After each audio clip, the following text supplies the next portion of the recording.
Hi, my name is Kiri Wong, and I'm a Senior Study Director in Discovery and Translational Sciences. I would like to share with you how global metabolomics can be useful in identifying biomarkers in clinical trials. Today's case study will be in the area of NASH R&D. A challenge of studying NASH is the lack of robust blood biomarkers.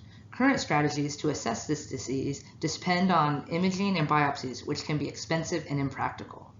In the study I am talking about today, scientists sought to identify plasma biomarkers in a phase 2 trial testing an ACC inhibitor in NASH patients. ACC is a rate-limiting enzyme in lipogenesis. Global metabolomics was performed on plasma from these patients. All of them received the novel molecule, and response was assessed by MRI.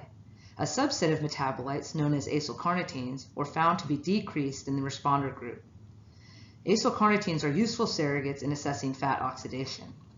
Relative changes from baseline in ACC levels between responders and non-responders were significantly different at week 12 in the dosed group. A targeted panel of 22 acylcarnitines was then developed.